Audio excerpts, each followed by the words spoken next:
Lat B, where MMA and UFC get silly. This is the Lat B Podcast.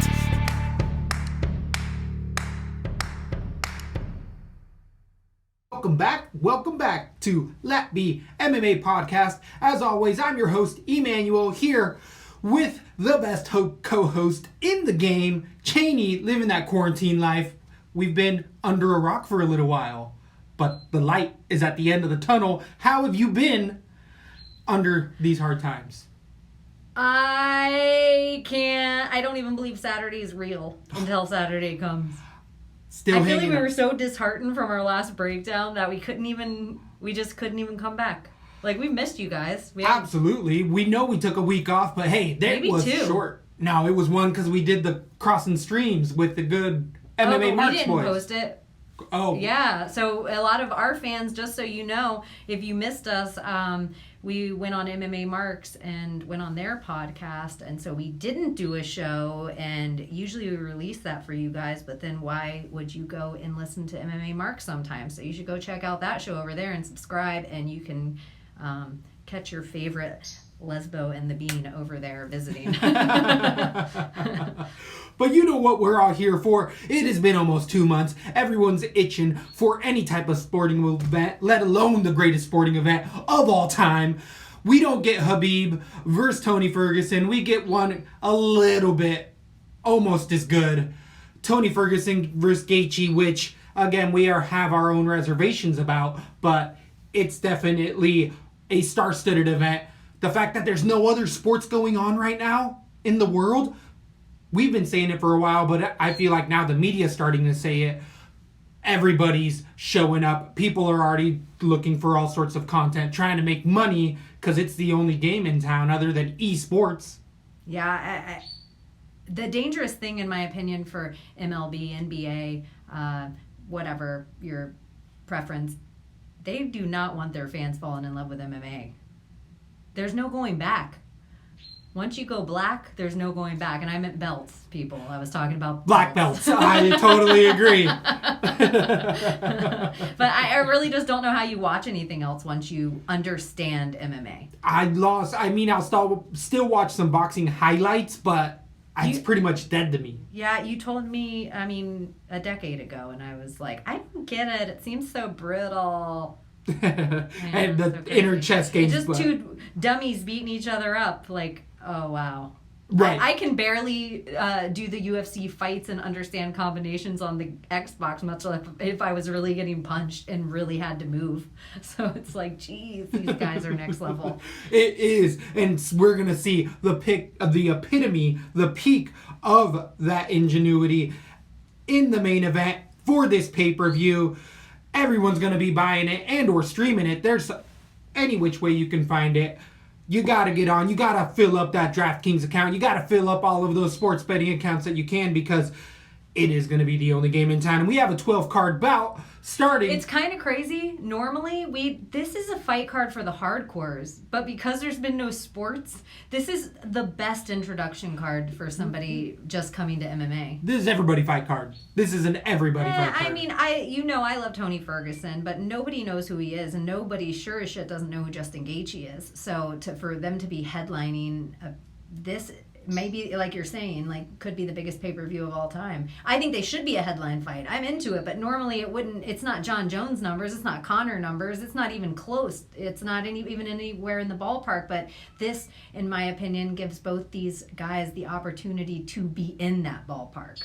They're, like you're saying, two of the best guys in MMA. And not enough people do know their names. And so I love that they're going to get this kind of attention because I've heard Dana say it and I totally agree.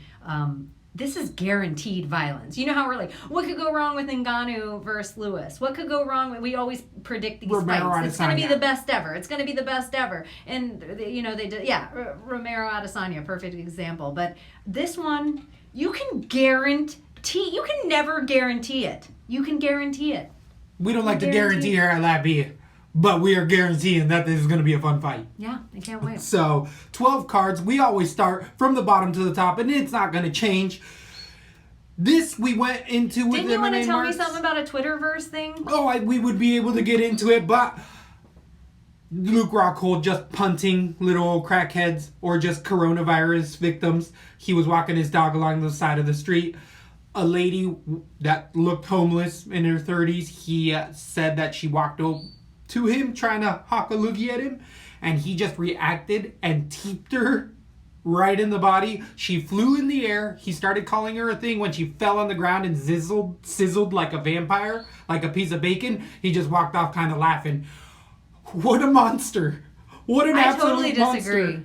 I totally disagree, and this isn't because I'm sticking up for Luke Rockhold. If somebody hawks a loogie on me, fair fucking game. That is like one of the nastiest things, especially during COVID time. Post-COVID? Like, there was a time, I'm old enough that I remember a time when people thought like if you even touched a door handle, you'd get AIDS from people. And if that is what people think, or that's what they say COVID, you know, any orifice like open to it, then you think you're spitting a death sentence at someone. I think Luke Rockhold's 100% of the time's a prick. But if anyone did that to me, if I'm in Luke's shoes and spit a loogie, and I can teep kick and I'm long enough to keep that bitch away, boop!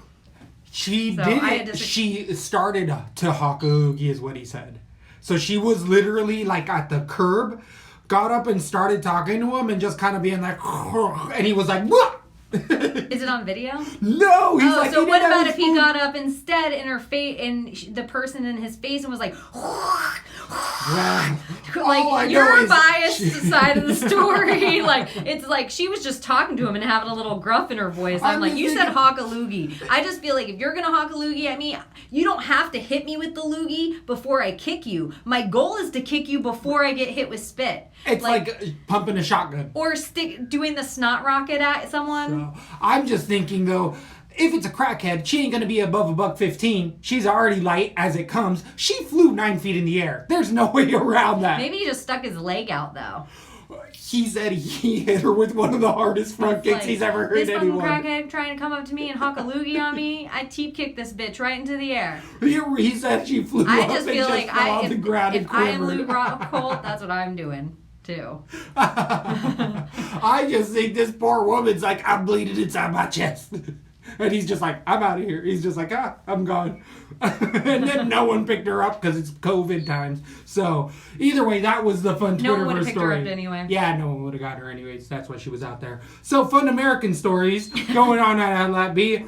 As we were saying before, this pay-per-view starts off with 12 cards. We always go from the bottom to the top. Get your DraftKings out. I know FanDuel's finally getting into the MMA streaming type of thing, so you can look into all that good stuff. But here we're going to start off with a longtime veteran coming in against somewhat of a new, spry young man in the first fight in 2 months at 205 pounds.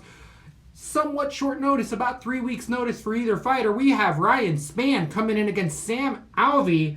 Alvey being the longtime veteran, being out of that tough house, coming off a 3-fight losing streak right now. He's definitely been finished. His last fight was a decision with Abreu. Went back and watched it. Abreu won that fight. The low amount of volume, which has always been Sam Alvey's number one issue, and the poor cardio just always gets to him. He does have that one-punch power and serviceable takedown defense. Can even get back to his feet, but here I just see Ryan Spann outgunning the 17-5 fighter, being on a 5-fight winning streak, 3 in a row in the UFC. He's better standing. He's faster, throws with more accuracy as well as volume. But even on the ground off of his back and on top, Ryan Spann's the better jiu-jitsu guy. So I just have a lot of check marks other than that chin. Spann's been knocked out a few times early on in his career. Alvey always has that power, but it's essentially a puncher's chance right now. I got Spann, TKO round number 1. I'm thinking I might move that into submission. Alvey has never been submitted. I'm going to stay with TKO round number 1. Sam Alvey, 3-fight losing streak. He's got a lot of extracurricular activities going on. He's a anti-COVID denier. He doesn't believe COVID's going around. Oh, I'm picking Sam just for that reason.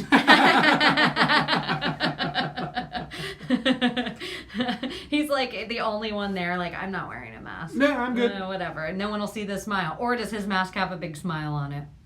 Oh, I hope, but Reebok is going to be shutting down any type of heat, but that'd be a great idea. Is Smiling Reebok Sam? making masks No. that have Reebok logo No, on them them? kids can't be making them shoes right now. They're all sick. That's horrible. That's horrible. No, I actually am going to go with,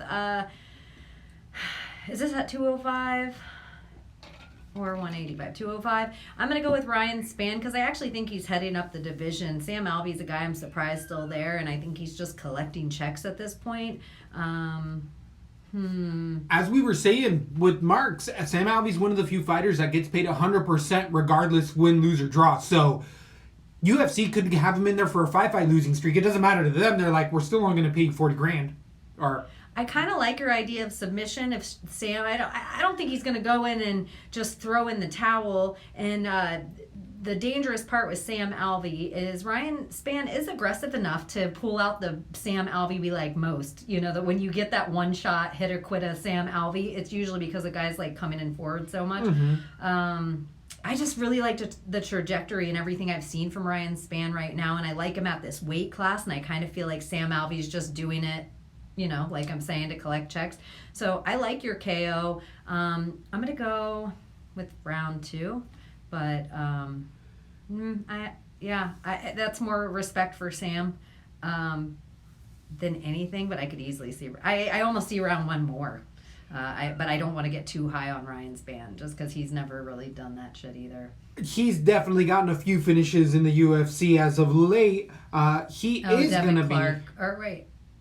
or those were submissions. But Nogueira, but right. He shouldn't be fighting anymore. No, didn't Nogueira just beat freaking Sam Alvey in a TKO not that long ago? Like I said, Sam Alvey should not be fighting anymore. Just because one guy knocks out another guy doesn't mean both guys shouldn't be fighting. True. On DraftKings, you're going to your round 1. You just talked me into round 1. Ryan Spann, the most expensive fighter on DraftKings, $9,300 against Sam Alvey's $6,800. Sam Alvey being incredibly cheap here, but I think I'm going to be playing Spann TKO round number 1. I don't know how that doesn't pay off. Gosh, I see it. I just don't like him that high price still. Even though I see the round 1, I just see Sam Alvey more so just kind of turtling up more so than getting knocked out. Which he goes to decision a lot. True. Shit. Yeah, I don't like that though for that high for Spann for some reason. He doesn't put out enough output. So it has to be a finish. And this is actually one of those fights that you can't guarantee violence on. Very good point. It could be very boring. It could be a boring decision. So on DraftKings... How could you not put Spann on 1 or 2, though? I mean, if you both had KO round 1. What I was going to say about DraftKings as well, these are some tournaments that you want to be getting in now. We have over $1 million prize pool, which is the highest that MMA's ever had as far as DraftKings. But we're getting so many new followers that the really big prize pools are going to not be around Saturday morning, Friday evening. Yeah. They're going to be bought up by then. So if you're looking to make DraftKings cards, you make them now and adjust them later if you're going to or not. But again, been seeing tons of traffic coming in DraftKings way as far as MMA is concerned. On average, Ryan Spann 88 points, Alvey 54. Again, Alvey nowhere. I like what you're saying. A couple you gotta have. Gosh, I feel like I could play them like Spann on 1 or 2. How could you not? Right. Maybe just because he's so expensive, you don't want to put him everywhere. No offense to Spann, but it's just scary for a guy that's not that really vetted. For me, for that kind of price, it always blows up. Always, every time it always blows up in our face. Huge. Sam Alvey, on the other hand, is one of those guys, like we said, that could make this boring and maybe even still lose, but lose with 30 points. And now Ryan's the big disappointment. But I don't know. This one I think stay away. First fight of the night here at That Beat. We always tell you a big fat stay away. We have a big pool of videotape for both of these guys. It is the biggest favorite of the night, minus 385 for Spann against Sam Alvey's plus 345. So this is the widest it gets all night. Every fight is going to be closer than this. Yeah, and no offense to the betting windows makers, the odds makers, like yeah, I just don't get it. I think they don't know Sam that well. I think it should be a little bit closer than that. Agreed, but 3-fight losing streak. I see why. That's more than enough for that one. That's the first one. We just been starved here at Lab B for some fight breakdowns for a little while. Yeah, Spans versus Sam Alvey could be a main event to me right now. I'm like, anything else? Let's talk about it. Let's talk about Sam's ground game. Like you said, the submission could come. So it's definitely a good way to start off this long hiatus. But then we move on to 145 pounds where we have Charles Rosas coming in against Bryce Mitchell. This is one of the later bouts that's been put onto any card. Bryce Mitchell had multiple other opponents. Rosas had none.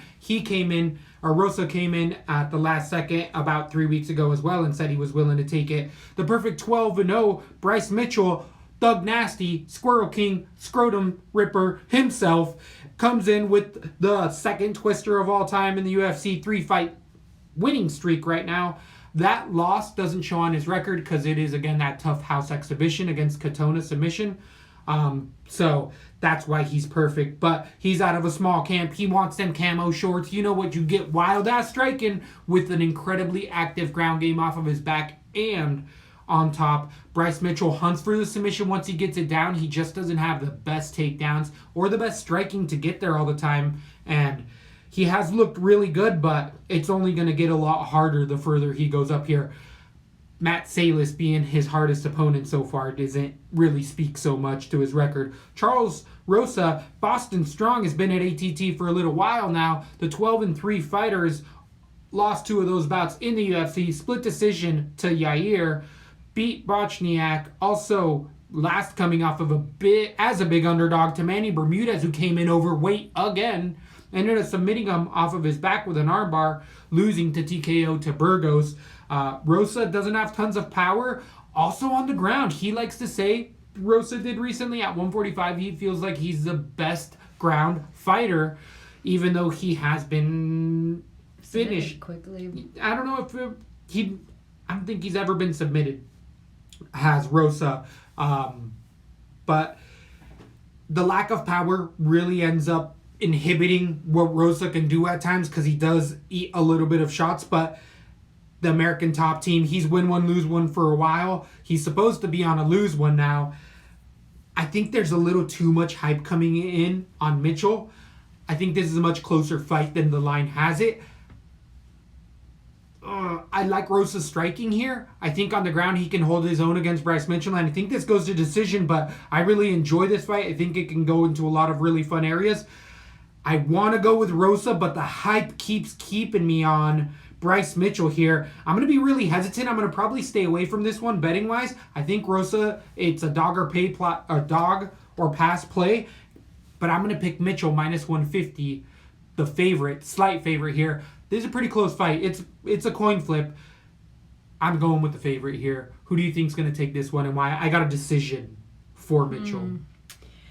Gosh, no offense to Charles Rosa. I think he's going to get submitted playing on the ground with Bryce Mitchell. Bryce Mitchell, one of his... his length is really... He's built like odd and he is a long guy. And after watching that twister... I just think we haven't gotten to see what Bryce Mitchell is capable of yet. And so it's hard to make a game plan off a guy that's only showing you like a little bit of his special sauce at a time. And Charles Rosa, I love Boston Strong. He's always been a great underdog pick for me. I just don't see it happening. I kind of like the trajectory of Bryce Mitchell, where I see Charles Rosa just kind of staying right about here. And I see Bryce Mitchell making a run for this. So give me Mitchell submission round 2. On DraftKings for the slight favorite in Mitchell, you're going to end up paying $8,500 against Rosa $7,700. Do you think you're going to be playing Mitchell? You got to finish here 8-5, a little bit steeper. I will play him on 1 or 2, but I feel the exact same way about him that I do kind of Ryan Spann. Is I love it. I love the trajectory. This just isn't a night for hype trains. You just don't need a hype train on your card tonight. There's so many people that have proven their leather. And not anything. I think Bryce Mitchell's awesome, and I think, Charles Rosa's awesome, and I think Sam Alvey's awesome and Spann, but I'll stay toward the top of the card probably. So maybe Mitchell on 1 or 2, but I'll put Mitchell and Rosa on the same amount of cards because I don't like their price differential. Yeah, I'm going to stay away from that one. I think that one's going to be one to just sit back and watch. And as you're saying, there's a lot of other spots to make my money there. Too.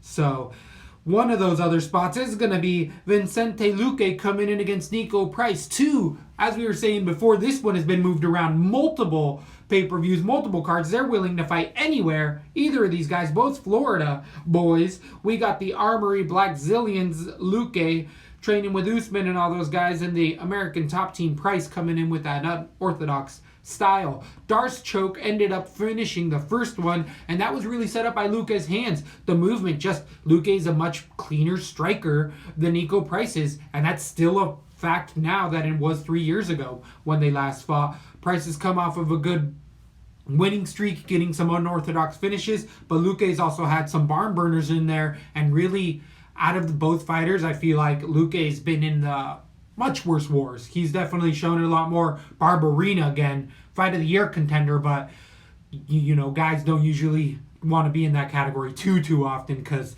the body just doesn't wear as much. Luque coming off of a loss at 17-7 to Stephen Thompson in a one-sided decision. I mean, it was a 10-8 round in there. I feel like in the third round, Thompson was just kind of showing the high-level striking and what happens when Luque can't just force people to the ground.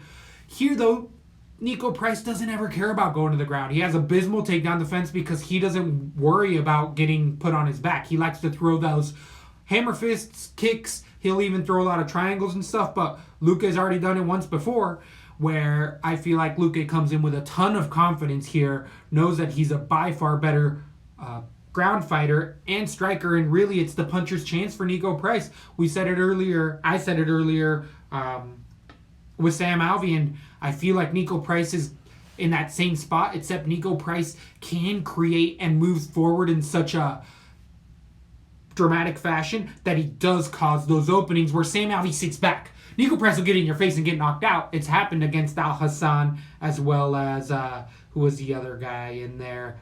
Neil. I mean, he hurt Neil as well, and it was just because he stayed right in Neil's face, hit him with that left hand. So this is a fight of the night contender as well. Their first one was fun. I feel like the more growth has come out of Price overall. Luque's kind of stayed the same, but I still think Luque's a little bit better of a fighter. Didn't you think Luque lost to Mike Perry? I thought that was an ultra close fight. That nose changed the game at the last second, so I think it was right. To Stephen Thompson. Cleanly.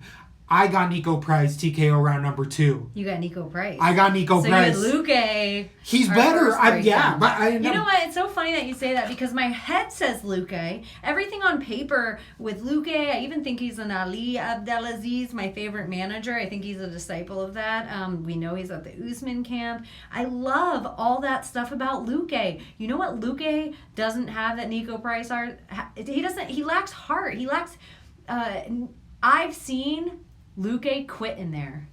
Even though he's one of my favorites, I've seen him quit. And there's something, it's weird. It's weird when it's a guy so talented and so good and just that and not that, obviously like you're saying the wars that he was in, but Nico Price is not that dude. Nico Price will go out on his shield if nothing's left. I think Nico Price has the better cardio. I think he's wackadoo. I think he's crazy. I think he's a crazy guy to prepare for. And I think he's going to be the bigger guy.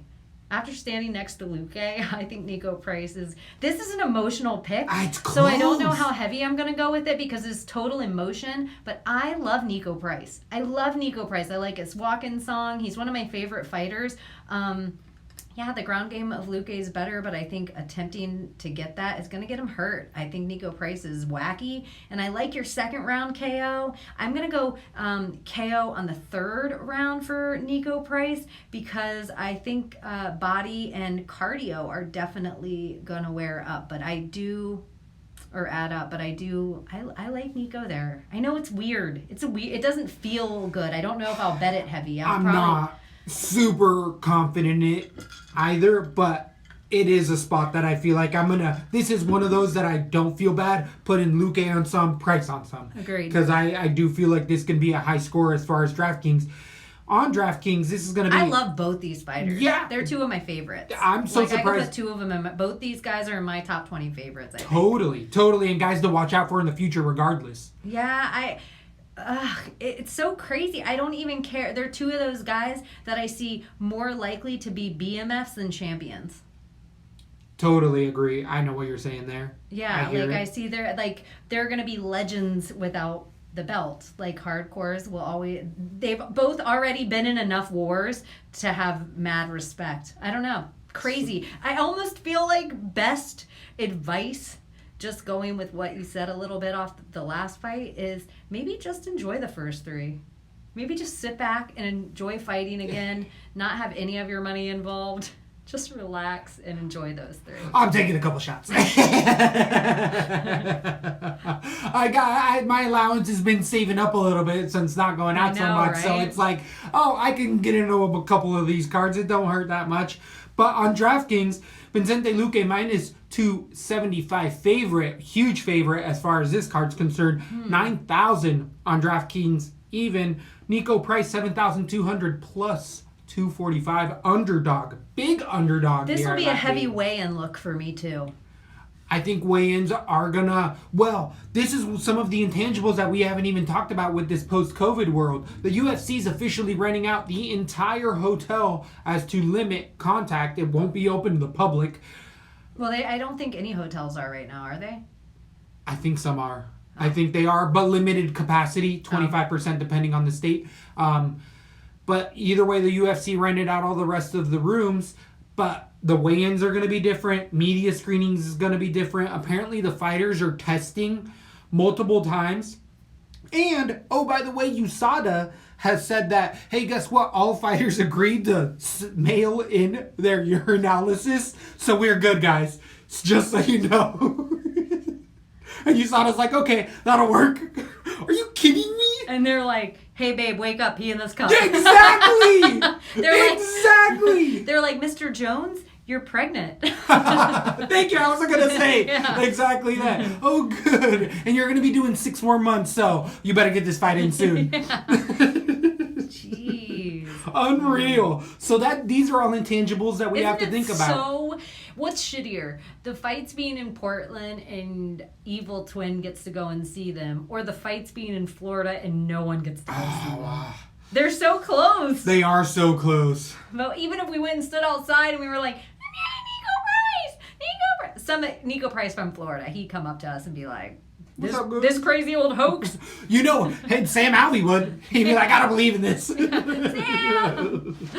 So these are just intangibles. Also, one thing that no one's really talking about right now is the fact that they're going to have the announcers ringside, which is going to be Daniel Cormier, Joe Rogan, and I don't know who John Anik is the third person in the booth right now. Uh-huh. They're going to all be at separate sides, not next to each other at the same table, but so are the judges without a crowd. And we always like to say the crowd will sway your ass. Yeah. So and the announcers, though, do we want Joe Rogan's loud mouth between two of the judges? He interesting. Is the worst I'm lately. Thinking of intangibles. I'm just trying to think outside the box of this is how you get an edge. So Joe Rogan is going to always like the more famous guy. That's how I think he's gonna. I could see that. Who's gonna be the loudest though? Daniel Cormier or? Because it's not gonna be Anik. It's gonna be between Joe Rogan and Daniel Cormier. They like to be ham it up at times, and belly laugh. Well, I guess they'll still hear each other in their ears, so it'll be kind of the same. Sure. You know, they won't be able to touch each other. So post-COVID world, wow, where we've gone. For something that is where we've gone. I wonder what we're going to do for next flu season. I wonder if we're all going to have to be trapped in our houses when the war hornets get here. Oh, the murder hornets? Stupid. This is so stupid. I can't anymore, you guys. I can't.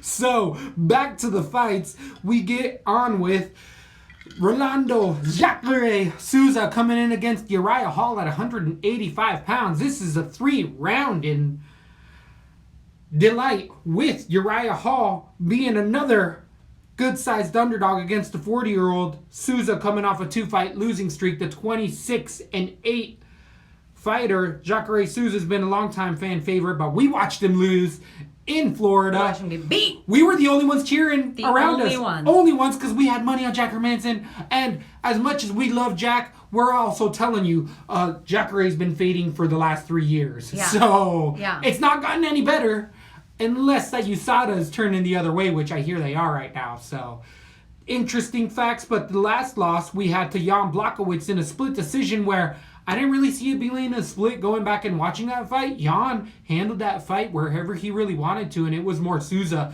reacting than being the offensive guy there. So we have Uriah Hall being 15-9, coming off of a 2-fight winning streak. Supposedly his head game is all together. He was at Tiger Schulman's, then he went to, where was it? Jackson Wink. Then he's at Fortis with Ryan Spann. So they're all training together. Diego Ferreira. I like that. All them Texas boys. We've seen a big resurgence in Uriah Hall as far as his takedown defense has gotten a lot better. I know the stats are skewed where he had pretty abysmal takedown defense. Not in his last 3 fights. In his overall fight career, yeah, people found out that you could take him down. He's definitely taken care of that. And by far the striking, that's where he does his best work. He was losing that fight against Bevan Lewis until he wasn't all of a sudden. Ended up coming back. Also got Mousasi out of there. But I'm just fading Jacare Souza here. I'm just absolutely surprised. If it gets to the ground, yes, Jacare can submit Uriah Hall, even though he's never been submitted, even though he's been to the ground, on the ground against other high-level submission guys. I think eventually Souza slows down so much by that 3rd round that Hall can turn it up and has turned it up multiple times in that 3rd round. In Bevan Lewis, Hall has that. He can see when he needs to attack and will. I just like where Uriah Hall's at right now. I got another underdog. How many is it? 3? I feel like I got 2 or 3 and many more to come. Give me Uriah Hall TKO round number 3. I think the young man gets it done at 35 years old against the 40-year-old Souza. I totally agree with you. It's a huge fade on Souza, but even more so, I've been a Uriah Hall hater. I've hated on his hair. I've hated on him. I actually love where his head is at. In his last few fights, he is impressive. He just seems so zen at weigh-ins. He seems so even-keeled, level-headed, and just ready to go to work. I think Uriah Hall, if there is a run to be had, he is in that phase. Like, whatever that perfect click is of mentality, he has it. Where Jacare, I just see full fade. I think Uriah Hall has more power than Jack Hermanson, and I think he's smarter. I think he's one of those guys that plays possum. I think he'll let you beat him up where you feel like you're getting ahead on him for 2 minutes, and we even think it as the fans, like, damn, look at all that. But when you rewatch it, he's blocking a lot of them, he's turtling a lot, and I think he lets guys wear themselves out, like you're saying, and then turns it on in the 3rd round. We also see him get hurt like AF, and then just survive it. I love the 3rd round finish too. I'm going to go with decision right now. But I love your 3rd round finish. I almost feel like I have it too, but I'm like, can I copy every single one? So, interesting here. Uriah Hall 6 foot, Jacare Souza 6'1". Uriah Hall has a 7-inch reach advantage on Souza. Those arms are long. Yeah. He's dragging knuckles there, and he's not a short guy, so and definitely. that is no racist. No, not at all. That's long. That's He's 7-inch reach advantage. On another 6 foot guy in there. So beastly. Jacare Souza is a slight favorite, minus 120 favorite against plus 110 underdog. 8,300 for Souza against 7,900 on DraftKings. I actually got Hall for the finish here, so I'm going to be playing him on cards. Souza, I'm going to stay off at 8-3. Even though he has a higher average per fight with an average 75 points, Uriah Hall has the higher ceiling. Even though either guy can finish either one here, I feel like being on Hall's side, I'm going to probably put him on like 30% of my lineups. So right now you're all Texas. As of right now. As of right now. So, I like it. I could see myself putting Uriah Hall maybe on 1 or 2 because he's one of those guys that as much as I don't, I'll make the train go off the cliff. Like, oh, you guys, I think I'm finally a fan of Uriah Hall. And it'll be the most brutal knockout ever. So I'll just go 1 or 2. I'm going to stay completely away from Jacare Ray. Then we move on to the strawweight bouts at 115 pounds, the only lady fight of them all. WMMA, also known as MMA fighters.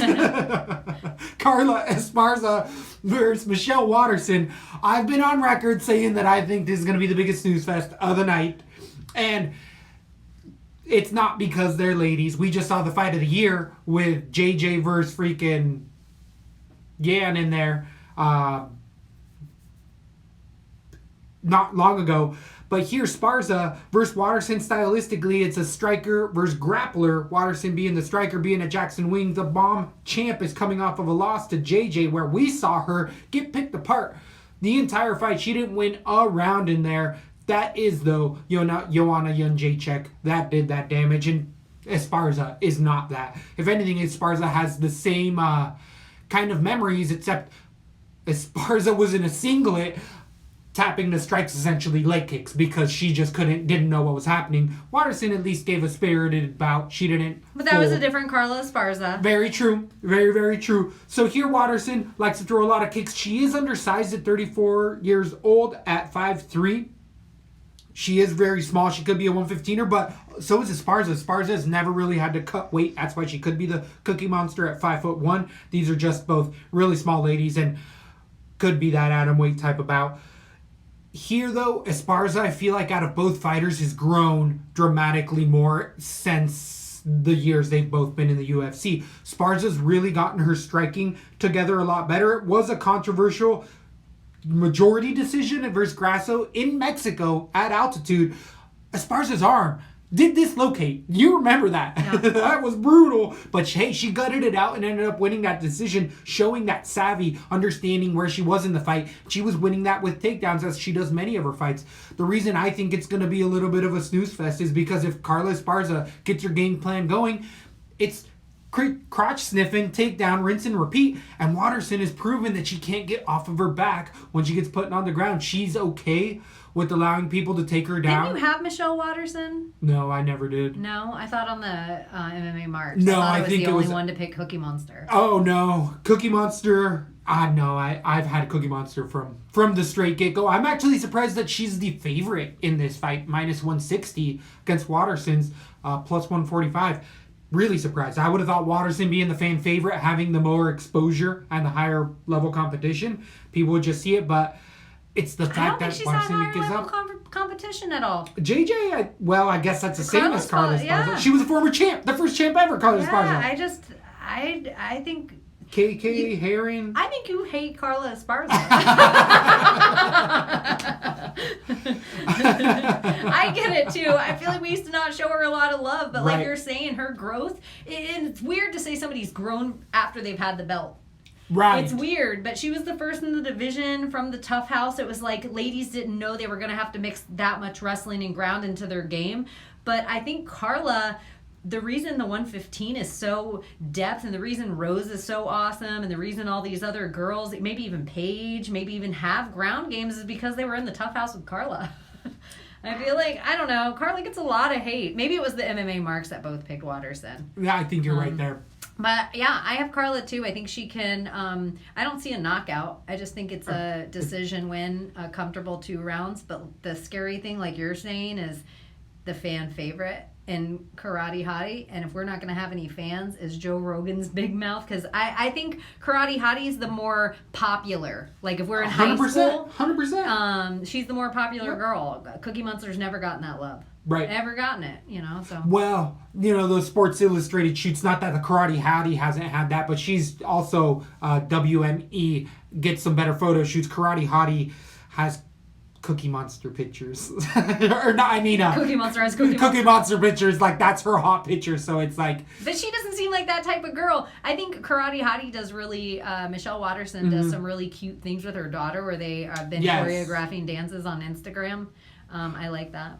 So, definitely here, I think... Carla besties with... Herring. Yeah. Who Karate Hotties beat in a decision. But Felice is not nearly... They were different fighters. Yeah, they're completely different fighters. Here is Sparza, as I was saying, the slight favorite, minus 160, 8,400 on DraftKings against Watterson, 7,800. I don't see myself really putting this bout anywhere. I don't see either fighter really blowing each other out of I think it's a decision either way. Even if I'm wrong, I still see it being a decision. So I totally agree. Staying away. And kind of low points. Yeah, regardless. I mean, you know what, though? If, like you're saying, I didn't see a ton of takedowns coming because I feel like Michelle has worked on some things and she can cinch up some, like an arm bar or, be fast about her transitions to submission. Carla could end up getting 10 takedowns where all of a sudden she is like, oh, look, Carla with 71's going to be... nice, but that's not going to be on your winning card. I was about to say 71 for 8,300. It's just like, all right, there's other finishes. Right. You're 100% right. So that will be one to watch. Maybe make some popcorn. Get ready for the next Submissioner's Delight at 265 pounds. We have a grappler's wet dream. I mean, this is so much fun on the ground for Fabricio Werdum coming off of a 2 years steroid suspension against Alexei the Boa Constrictor. Olenek. This is the only time Verdun's fighting because Osada's not involved. Yeah, he has a 3-fight contract, but he has to get them all done before COVID's over. Exactly. So here Verdum's been caught doing steroids, I think once in Strikeforce, maybe twice in Strikeforce, who didn't check for steroids, and in the UFC once before. So he probably on them steroids. He's probably on EPO and all that good stuff. And just let my bet cash and then go ahead and give him another 2 years off. Pop him. So... Werdum asking for this fight. Olenek said yes, he's willing to fight anyone. The 58-13 fighter is mainly a submission artist. We've seen him get that Ezekiel choke from all sorts of positions. Even got an armbar off of Maurice Green. I've been trying to fade Olenek for a while here. It hasn't worked out too much for me, but when it has, it's been spectacular, and that's just because the 42-year-old walks in there like a Damian Maia, a Ben Askren. Nicest guy, beautiful family. But you've just seen his joints have felt a lifelong... Because he's been a lifelong competitive athlete out here. So he's looking more ripped, though. I do like that Olenek has actually lost a lot of that saggy weight. And he actually looks like he really is fit and took his cardio to the next level. But he's just not that good of an athlete regardless. Even if he gets in shape, his... technique striking wise isn't that good. He doesn't care about takedown defense because he wants to get on the ground. He's just trying to get in the inside. That's it. That's the only time he strikes. He never really throws a kick. Only if like take a step forward. Yeah, he does. He's like, oh, and let me fall down and fall on top of me because he wants to just get it to the ground. But Werdum is the ultra black belt level, a supreme master class at the highest level for Fabricio Werdum. Not only that, he's a high-level striker who was initially a jiu-jitsu guy only, submitted Fedor, submitted Kane, but really got his hands with who was that King's MMA out there, really just made his hands better. Against Walt Harris and Overeem, we saw what good strikers do against Olenek, and he just doesn't even have that good enough takedown defense. He'll beat the Maurice Greens, but Werdum, former champion at heavyweight, I don't know how anyone doesn't have him. If not submission, TKO round number 1. I got Fabricio Werdum everywhere. Give me submission round number 1. Wow. For I think the thing that makes me nervous about Fabricio Werdum, besides all his time off, he horseplays inside the octagon and sometimes talks shit. And you know how on the game you say if you're talking shit and get hit, you'll always get knocked out? Yeah. Yep. That's how I kind of feel about him, where he talks so much shit and it has such a weird ego inside the octagon that you don't see all the time, that he could actually...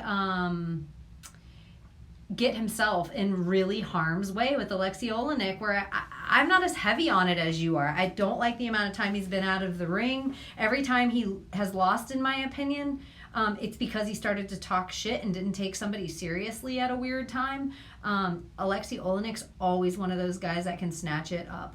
True. snatch it up. And so, God, I want to have Verdum because everyone has Verdum. But something tells me, like, Alexei Olenek, especially someone that's even willing to play on the ground with him, like, he's just perfected one choke. Whereas Fabricio is dangerous in a million different things. But what's more dangerous? I don't know. I love Fabricio's hands. He obviously better. I think he has better kicks. I think he's better every single place except for this one choke. And so if he's in there to be serious and in there, I hope for Fabricio Verdum's back. He's actually the most interesting matchup against Stipe at the heavyweight division, in my opinion. So I'm going to pick Verdum. I'm going to pick, because Olenek doesn't make it to a stool. So it's either he's getting knocked out or he's submitting you. Exactly. And I think the same thing happens here. I'm picking Verdum KO, but I very much think Alexei Olenek could submit it round 1, too, only because Verdum starts horseplaying. So on DraftKings, the minus 330 favorite, second highest favorite of the entire night. Fabricio Verdum, 9,200 against Alexei Olenek, 7,000 even, plus 300. Do you think you're going to be playing Olenek anywhere? Yes. I'm not. At least on one. I can't. At least on one. He's my boy. You're my boy, Yeah, I know. I should. And just to hedge it. I'll probably only play Verdum on one. That's where I feel like I'm not going to go. Span and Verdum are the two highest priced fighters on DraftKings, and I think out of that over 9,000, they're the two least guys I'm going to be targeting. We like to leave over money, and here with as many underdogs that we've been picking so far, you can afford Verdum. I can afford Verdum. Don't put him everywhere. I need to back off is what I'm trying to tell myself. It's like, all right, don't see that I have 2,000 left over and just be like, just put Verdum in there because I know what you're saying. Because the other thing, too, could be a night of, is this going to be a night we look back at where the story is, well, I guess we know ring rust is real. We're going to find out. We're going to find out. So that's going to be definitely such a weird, fun fight amongst weird, fun fights. I'm excited by it. Totally. Yeah. Totally. I don't know. I'm going to sleep the night before. I didn't even know Cowboy Cerrone was on this card. Yeah, I did. In the headlining preliminary bout of the night at welterweight, we have Donald Cerrone coming in against Anthony Pettis, number 2. They both met at 155 pounds years and years ago. Anthony Pettis ended up coming out with that victory with those body shots, finishing Donald Cerrone. That's where we started to tell you a long time ago. Donald Cerrone has body issues.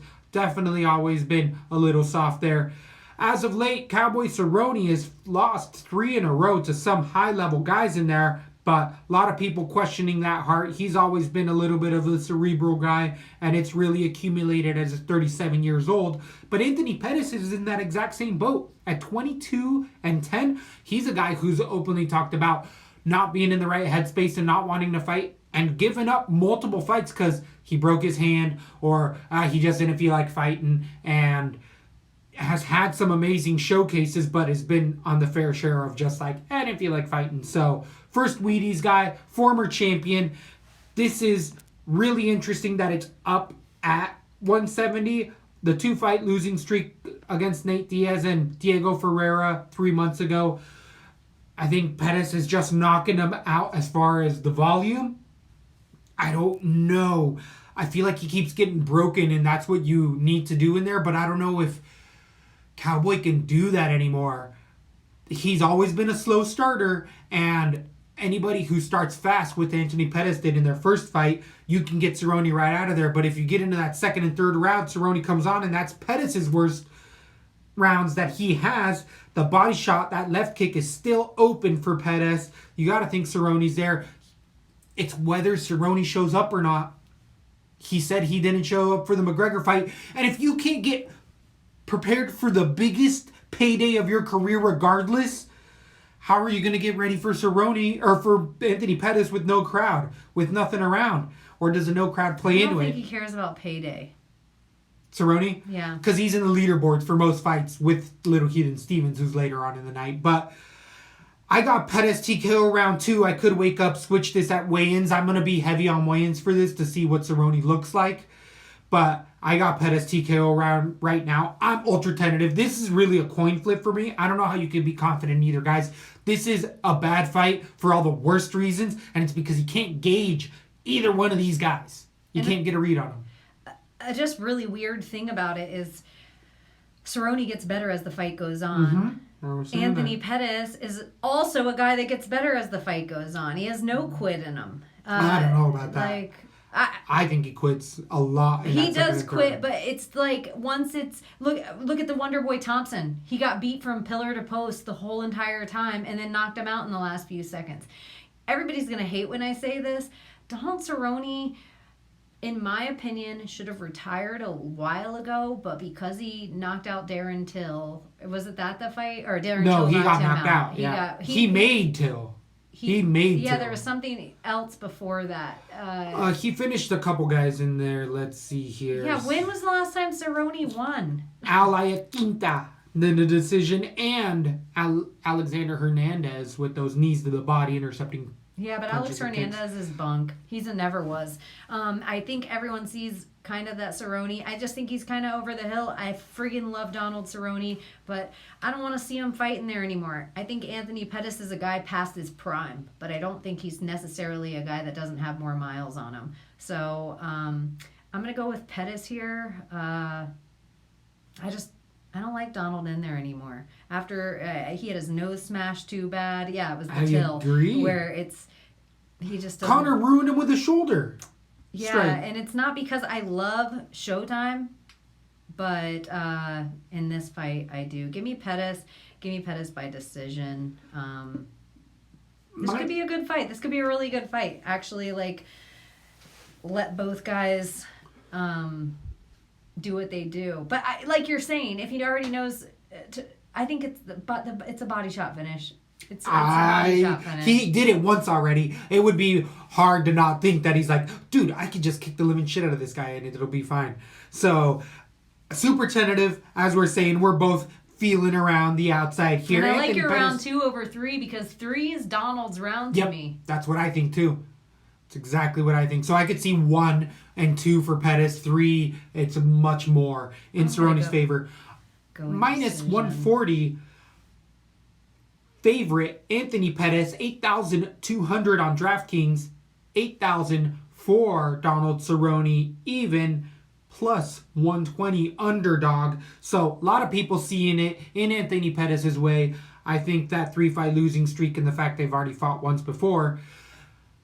But, I mean, Donald's a guy. He's a BMF guy. He's For a that reason. guy to me that he doesn't need to wear a belt. Like, I'll watch every fight Donald Cerrone does, even this point forward. Donald Cerrone would be more intriguing to me if he took a year off and came back. I don't look at age the same way as I used to. I used to just think it was like a toe tag, like 36, retire. Now I'm like, take that time off, take a year. 2 years, we're due. 2 years, cruise, you know? Yep. Like, I totally, now Donald needs to do that, but he's just a guy that it's almost like the anxiety of COVID sitting home, like his impulse control makes him maybe take fights that he shouldn't. Not that he shouldn't have taken that Conor fight. Lack of impulse control, also known as TBI. Yeah. So, and it's 4 years for Cruz, not 2. Just throwing that out there. Oh my God. Yeah, that's forever. 2016. How many times has Donald Cerrone fought since Cruz fought last? 7 or 8, legitimately. No, he fought 7 or 8 in just the last year. Yeah, right? Yeah, For it's real. probably like 20. I think he's the only. Him and the Little Heathen. Yeah, probably like 15 times. I don't know. That's nuts. crazy. Nuts in there. Anthony Pettis, like you were saying too, he's been on a mad tear lately. Ton of fights. So then we move into the pay-per-view. Do you think there's something in general where not that you ever enjoy losing, ever, Never. but do you think you get to a point where the tomorrow after the loss doesn't hurt as bad?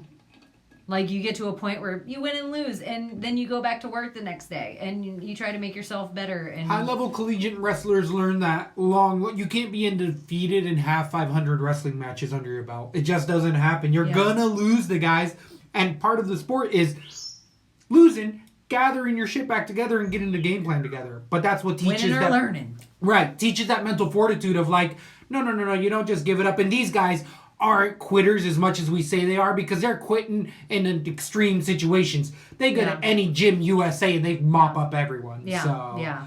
It's really just the narrative we like to push on it. But it is a really interesting And we've fight seen for all the wrong quitters. We reasons. talked about it. We've seen quitters even with our homeboy Oliveira, where Turned he it turned it around, and then we've seen him get hurt in there since, and he doesn't quit, and he comes back and wins the fight. So yeah, but I just think at a guy, maybe once you get to Pettis and Cowboy levels, but also maybe that quit is experience of I'm not going to win this. Mm-hmm. I'm not going to win this. No one's throwing in the towel. Why am I going to get hurt more? Let me just wave it off. So I don't know. Yeah, I guess we have business to drop unless you have anything else to say. Let's Drop the business. getting into the pay-per-view, also known as the Fight Pick Championships. It's been 2 months off. Oh, I've been waiting. I've been getting ready. I'm so hyped for this. I'm making my comeback, and it starts today on these fights. I think you're right, though. I think Alpha may have had something to do with the COVID. He was trying to just be like, no more fights till the end of the year. I'm done. He was like, all right. And now we have, by the way, we haven't chatted about what we're going to do because we got to squeeze another show in come Wednesday. We have a whole nother fight card on the way. I can't even believe that's happening. Yeah. So Sunday, hitting it, getting it, getting it done. Okay. So All getting right, that Fight I'm Pick here. Whatever Championships happens. points, also known as the pay-per-view. This is where I'm going to probably be playing most of my cards up in these guys. We've been talking about it on the cast already. And this is why. These are close matchups. Some of them a little more further spread apart. One being, starting off the pay-per-view, the Prince of War. Greg Hardy coming in against Jorgen De Castro, the Cape Verde native, now living in Massachusetts, being the head security guard over at a high school out there, maybe a grade school. So living his best life, moving over from the islands, having a family, coming in at the perfect 6-0 record, the 32-year-old.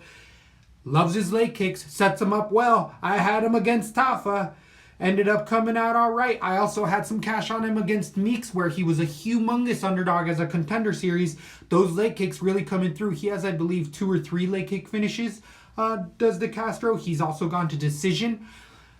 He actually lost 4 in a row as an amateur.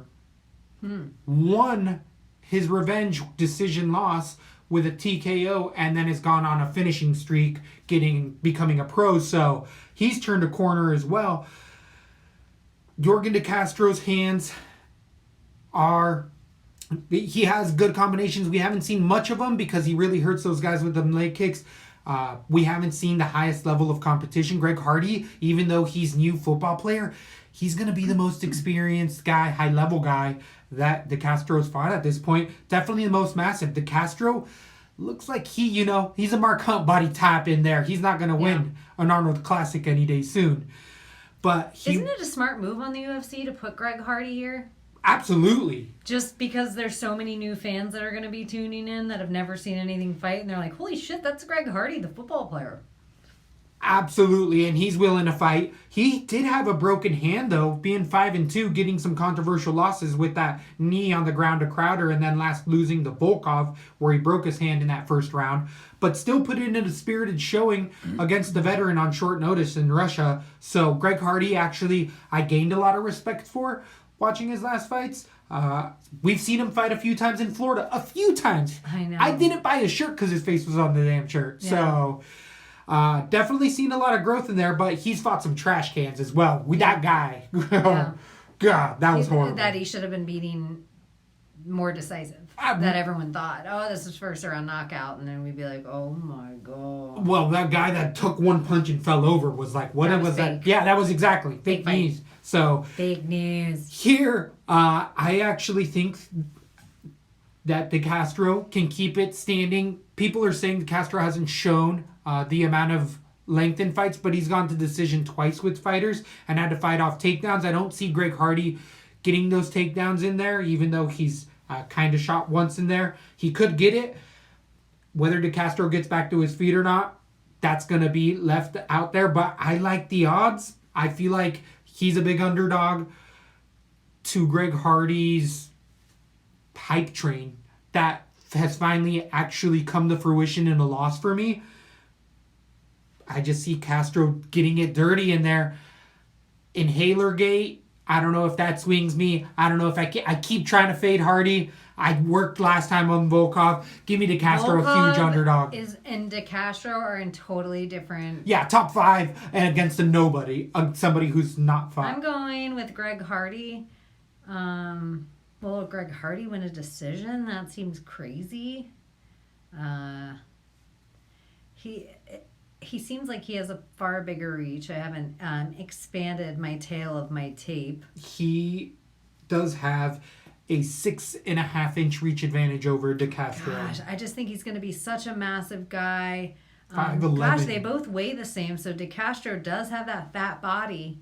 I don't know. Give me Greg. Oh, I hate that this is my Fight Pick Championships. I am so annoyed right now. Because I would just be like, meh, give me Greg Hardy. I can't even see him getting a decision. But De Castro, gosh. As far as the guys, the names that... I don't hate what he's done as far as the other names that Greg Hardy has fought. I don't understand how Greg Hardy is a favorite, but De Castro is a small guy, he has a weird fat body. Can he keep Hardy away with leg kicks? He's not going to have any... Do you think he has a ground game? De Castro? Yeah, no, neither of them do, right? Neither of them do. That's why I think this is going to stay striking. Hardy has not shown any type of a ground. So they're just going to stay striking, so it'll be leg kicks and a smaller guy. Who's going to have the better cardio here? This is going to be a horrible, boring fight. A horrible, boring fight. Hopefully Greg Hardy's learned a lot. He is at American Top Team, you said. It's a great camp to be at. They put game plans together to really be able to stay away from those kicks. And he looks better and better every time out there. You know what? Give me Hardy decision. I think he's going to go in with a smarter game plan, not a one-hitter quitter. I think they're going to respect Castro, like you say. And he's out there to prove something. He wants people to watch him. I think he needs a decision victory. That's not some kind of weird, sketchy, like you're saying, inhaler gate or dick kick or eye poke or some kind of weird disqualification. Ugh! Fight Pick Championship. Give me Hardy decision. That is so weird. That is weird. I feel like a lot of people have a finish in that fight, and we're both going with a decision. And that's where it's going to reflect a lot here on DraftKings. 8,600 for the -180 favorite. Greg Hardy against De Castro's 7,600 plus 160 underdog. We both see decision, so I don't see myself putting Hardy there for a 6. Very low-scoring fight, I think. Right? I like the leg kick finish possibility for De Castro as well. So I could see myself putting on that 10%. I'm going to put De Castro. I'm going to do 1-1. I got to do 1-1. I think it's like that overhand right probability of Greg Hardy. Exactly. Too, because of those leg kicks. Why wouldn't? I mean, but it's just you might as well put Sam Alvey on one. But I agree. They're both, whatever. I think it should be a closer fight. Then the odds have it. I would agree with that. It's much more of a coin flip, and it's pretty much a 2-1 favorite right now, Hardy. So they must be practicing social distancing at DraftKings, so only 25% of their odds makers are in. So that's going to be a weird one to start off that Fight Pick Championships. But then we get into a much longer, more telling fight with Jeremy Stephens coming in against Calvin Kattar at 145 pounds. The other Massachusetts own Kattar is coming off of a loss to Zabit in Russia. Lost a decision, but he finally ended up winning that 3rd round and really showed that if it would have been a 5-rounder, Kattar could have done a lot more damage in there. Kattar, even though he's knocked out a few guys in there and Burgos in that hyped up fight, Fishgold, he has lost a decision to Moicano in a striking bout that Kattar used to be a manager at the time, work a full-time job, and also go to school, and he's since quit everything else to just be a full-time fighter, and it's really shown up in his last fights. Again, that Zabit fight, even though he did lose a decision, let that be 5 rounds. That Zabit turned down specifically because Kattar would have definitely turned it on later on, having the better cardio from what it looked like. Against Little Heathen Stevens here, the 28-17 fighter is fighting for the most fights in the UFC with Donald Cerrone. They keep switching fights right now, so they'll both be breaking a record at 249. Like Donald Cerrone will have most fights in the UFC, and then Jeremy Stevens will take it. In some statistic, yes, that's going to be happening. So I think we're going to keep seeing Little Heathen in here, even if he's off of a 3-fight losing streak with a controversial eye gouge situation that was a no contest. So he's almost 4 in a row losing to Zabit in a decision as well, but arguably being more hurt in a lot more spots than Kattar. Kattar, even in his loss, didn't really get hurt. He didn't get ultra outclassed where Stevens... Even in his win, he lost. Remember that, Emmett? Oh, right. On that illegal knee. Kind of the whole fight until the illegal knee. Yeah, we were in person. Yeah. We saw that. That was brutal. We were booing, and they didn't catch that in the replay. It was really interesting, but...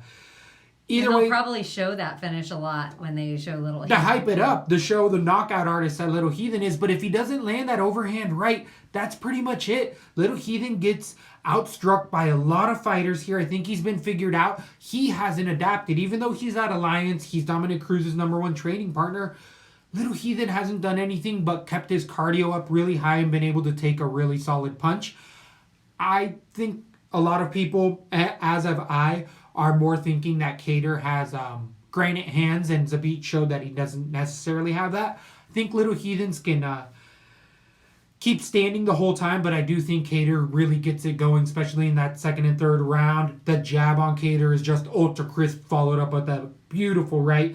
Little Heathen, we got to worry about those calf kicks, but I see Kattar just winning. Yeah, he more really spots digs here. in and does those. You're so right. Right. Deadly. If he throws them, but he's thrown them and then stopped after he hurt a guy. You just can't trust it. I'm going to go decision. I had a finish initially for Kattar. I'm going to go decision. I think this just turns into a point fight by the end of it. Give me Kattar, the big favorite out of the two. Oh, I hate that this is on my fight week championship. Agreed. I like Kattar as an easy finish here, and it's not because I think Jeremy's a fade.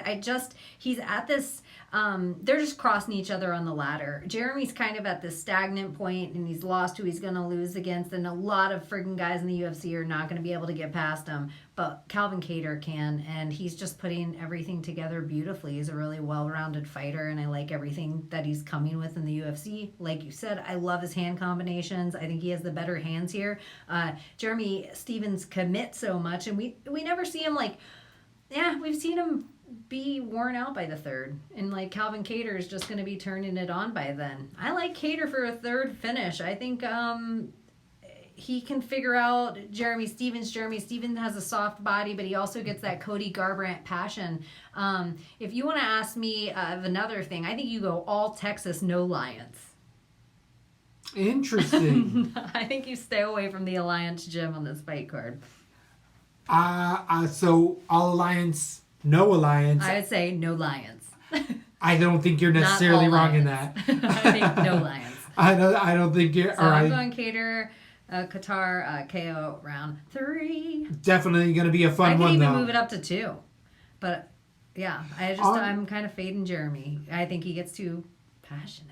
Minus 240 Calvin Kattar against Jeremy Stevens plus 220 on DraftKings. Kattar's 8,900 against Stevens 7,300.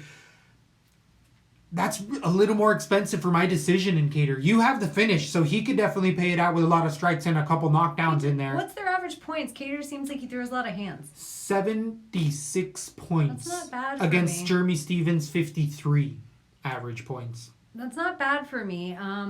I think Jeremy's one of those guys that goes out on his shield, and Kattar's going to be a little more intelligent all the way through.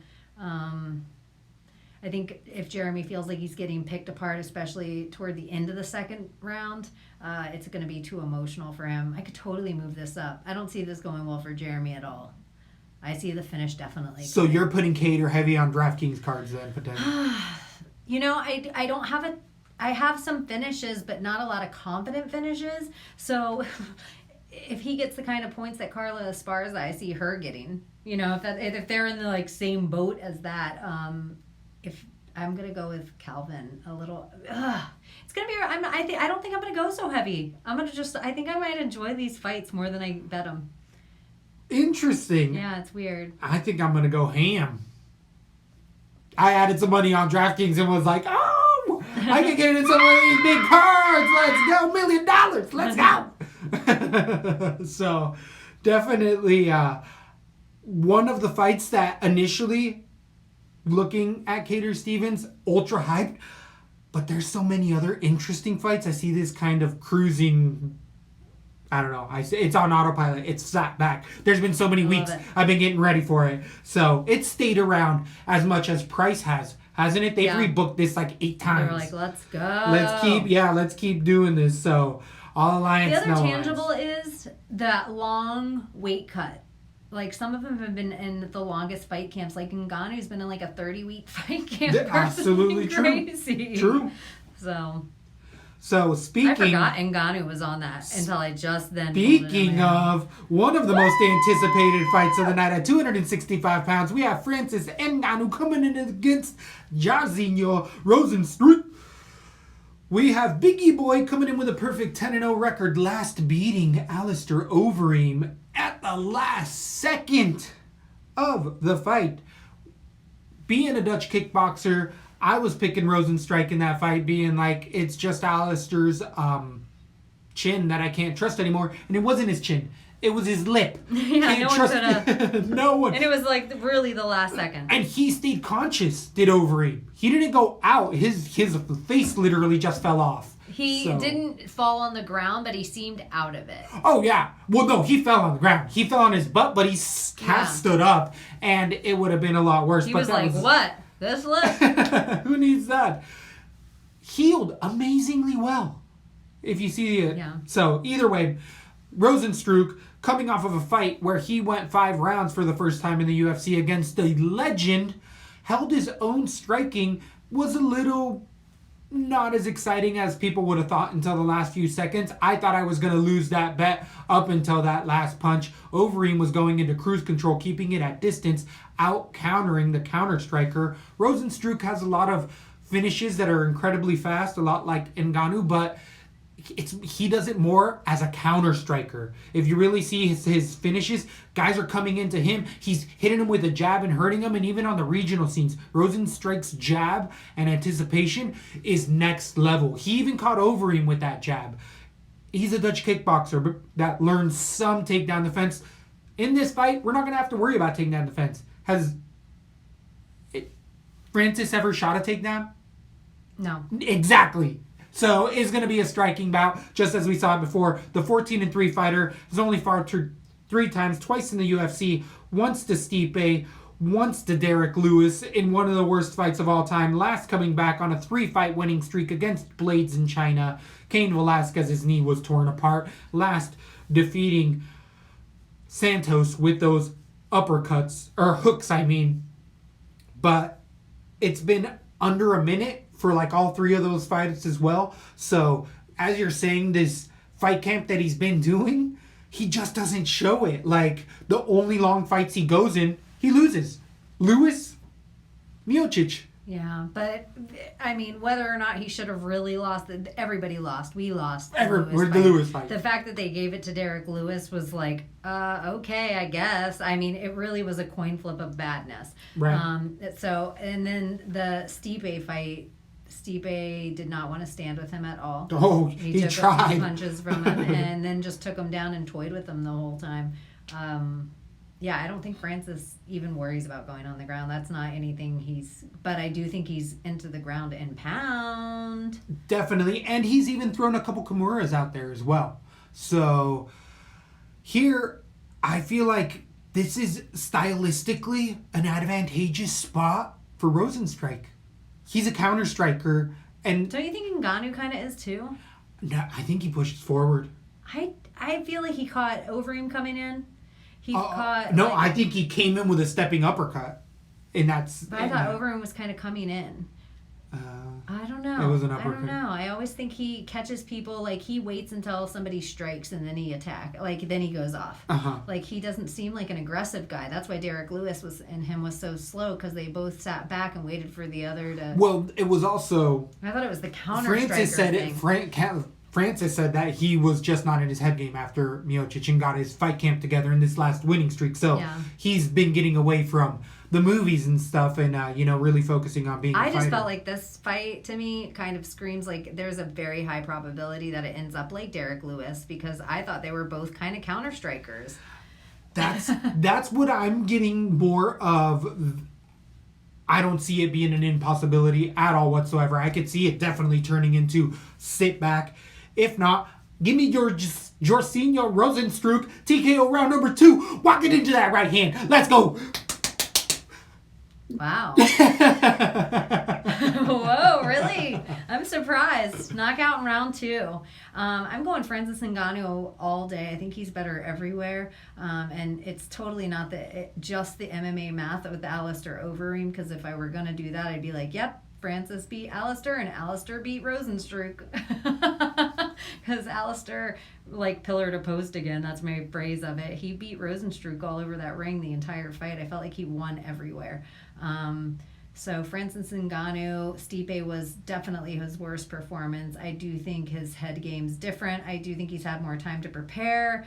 I'm excited for this fight. I actually don't be surprised if you don't see Francis Ngannou come forward, get an easy takedown. And when you said the Kimura thing, I'm like, oh yeah, but I just think it's more of a ground. It's a ground and pound. He hurts you and then jumps I think on it. Ngannou, I think he's tentative the first round and plays it smart. If they even get into it once in the first round, Rosenstruck's gone. So I could do Ngannou round 1. I want to give Rosenstruck a little more credit than the rest of the world I think we'll give him. And I'm going to do round 2. But I could change that to round 1 at weigh-ins, seeing how the height difference, 2 of them. Good point. I would say Francis fills out his frame a whole lot differently at 6'4" than Biggie my gosh, Boy. He has a beautiful body. An Adonis, some would say. Oh. So, definitely on DraftKings, you're going to end up paying a big price for the humongous favorite in minus 260 Francis Ngannou coming in at 9,100 against Rosenstruck 7,100 plus 200 underdog here. What's Evil Twin think of that pick? He's on Rosenstruck. Oh, so both of you agree. Yeah, I could be lying there. But if you don't know, you're not lying. Yeah. No, I feel like he doesn't think that it's an impossibility that Rosenstruck does win here as well, just because the striking's underrated. The Dutch kickboxer. He's a Dutch kickboxer with minimal takedown defense. I agree. I just don't think his hands or power, in my opinion, are going to be more dangerous than Stipe Miocic. And Stipe couldn't knock out Ngannou. I think Ngannou has a really good chin. And yeah, you have a good point. And if he's not going to be taken down, which we've seen, that's his weakness, I feel like just sitting in a blow battle with him, he only has to make contact once. How many times do you have to make contact with him? And the kicking could be, I think the Dutch kickboxing, the kicks, that's everything to me with Rosenstruck. That's his everything. Keep him at distance, pick apart the legs, to take apart that power. You have a great point. You're swaying me. Yeah, but I think on the Rosenstruck kick is what sets up that Ngannou counter. So it's a good fight. It's a great fight. I am gonna have both guys. Ngannou back. I could switch via weigh-ins depending on what they look like. You're gonna put them both on the same card? No way this is a stack at all. But I'm gonna have 50-50, or what is it? 20-20. 40% of all of my cards exposed to this fight. But I'm gonna have either one because I do have a finish either way. I hope it doesn't turn into that decision. I hope they get at it, and I feel like they will. You love your Biggie Boy. I do love that big boy. Biggie Boy? But you know what? That is one that if you pick that, I will be surprised if anyone else in the Fight Pick Championship picks Rosenstruck. And DeCastro. I think that one... Is DeCastro in the Fight Pick Championships? Oh, yeah. Well, you know what, though? People in the Fight Pick Championships hate fucking Greg Hardy. Truth. So I feel like you could... Well, that one... I could see both, but that one would be less surprising. But I think you'll be the only one with Rosenstruck that it could be a hot 25 that really is a good crawl where you can finally get ahead of Juice. Burn. Aaron-ish. Burn. So, anything left Can with you imagine that? not getting your picks in on time? Oh, man. Don't even say that. So, definitely. If you're new to the show, I guess we might have new listeners too. The Fight Pick Championships are something we do with all these other awesome podcasts, and you've heard us drop their names through it. World Winning Federation and MMA Marks and Backlog and Juice and Grampy Back. Omoplata soup. And Omoplata soup. That's Grampy Back, right? I think so. Okay. Dar Smokes Dar as well. Smokes.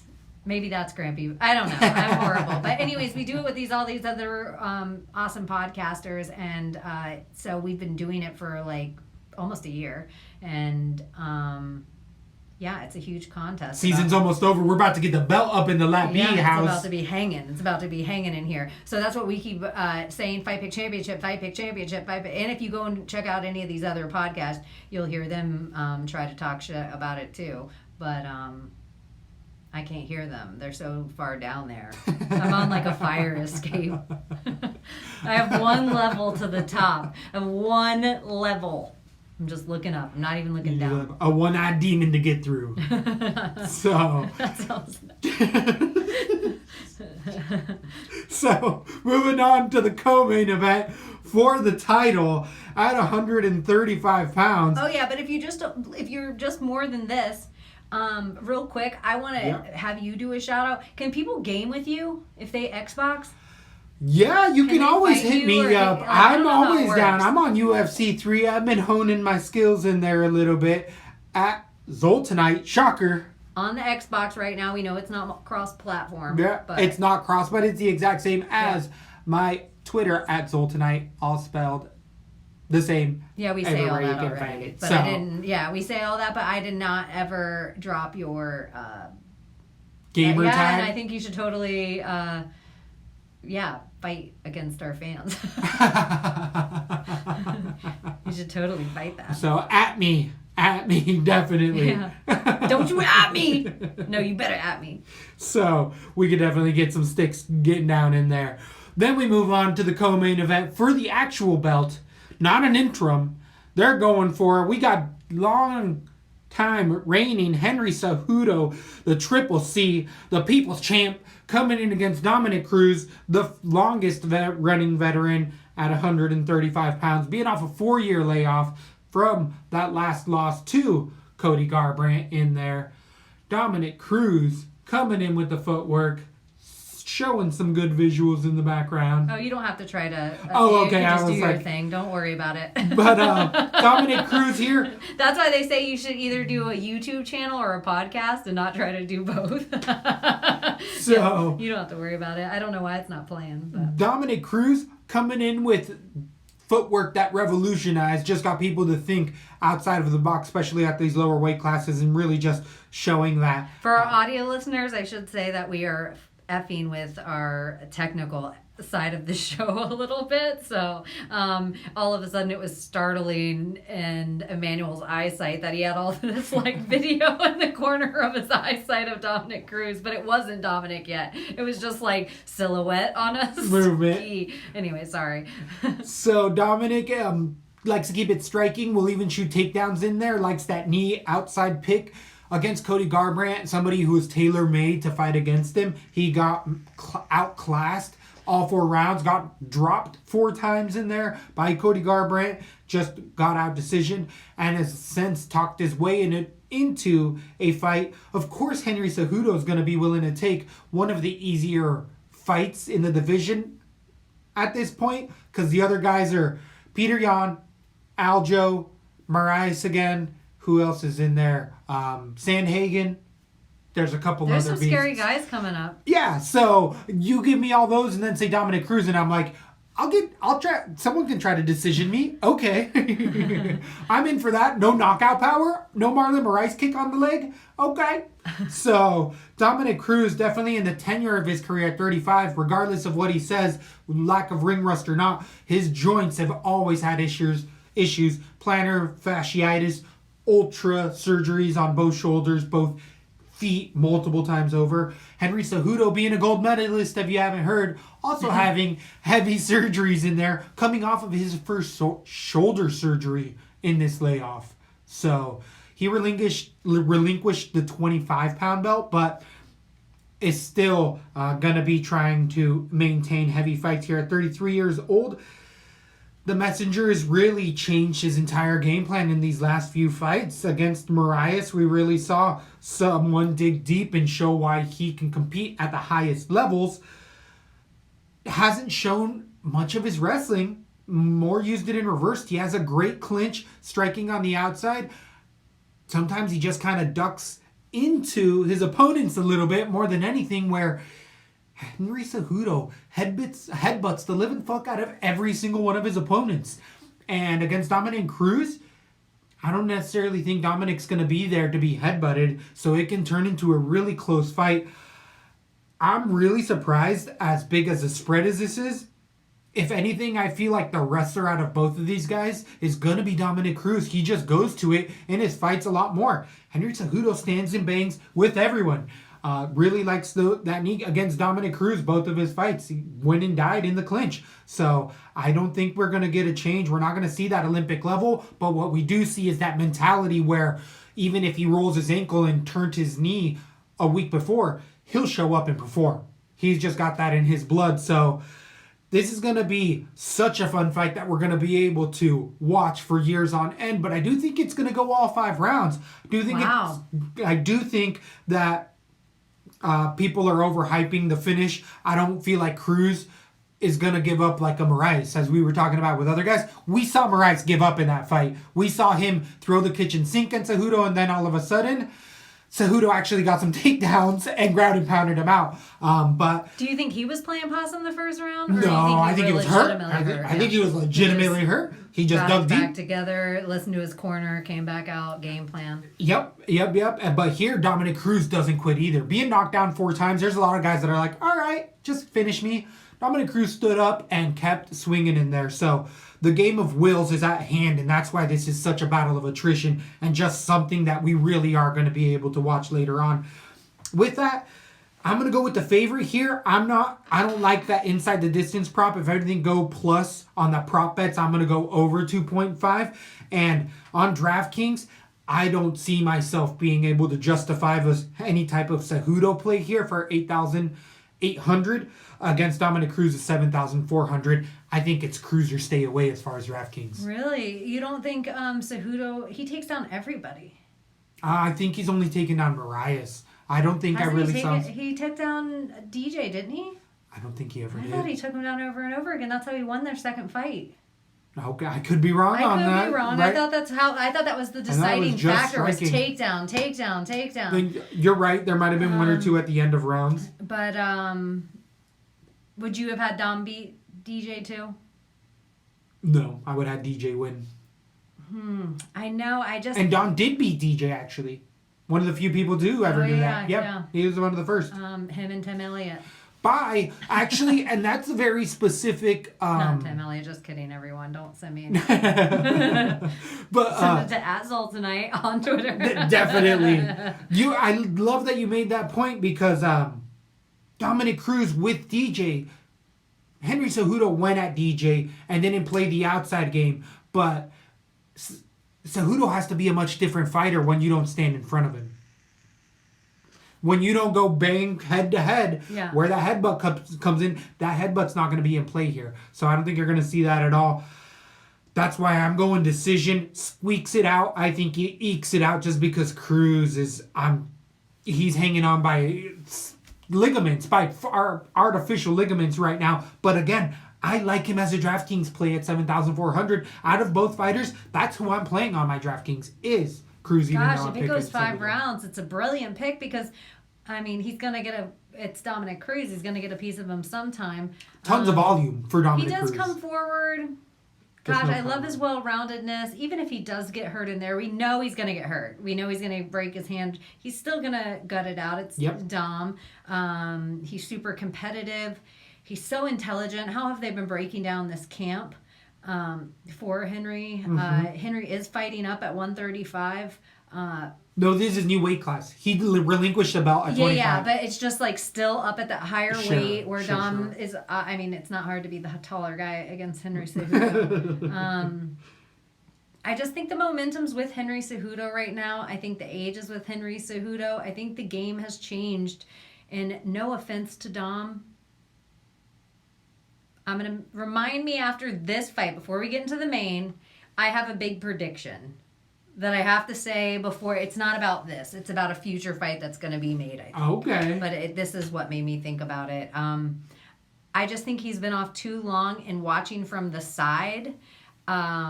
And I'm sure he's seen holes in Henry Cejudo's game from watching the tape, but Henry's one of those dudes that's closing holes every day. Like, from first fight to second fight with DJ, it changed my whole opinion of the dude. And TJ wasn't enough to see anything, but he still, it impressed me that we didn't think we were going to see him win in any strikes of any sort. And then to come back, then we got to see where I'm like, well, we've never seen this guy have to really come back. We did against Moraes. And so Henry's kind of checking all these boxes that right now, in the state America's in, America needs Triple Z. He is a champ. He has all these belts. Dom has a career. He's fine. He has a job at the table. I'm glad he'll be back for everyone to see. And it's not because Dom doesn't have the skills. I just don't think he has the body anymore. But I agree. I think it's That's all what good I'm saying. that he's It's a taking the time fade off. essentially on Cruz.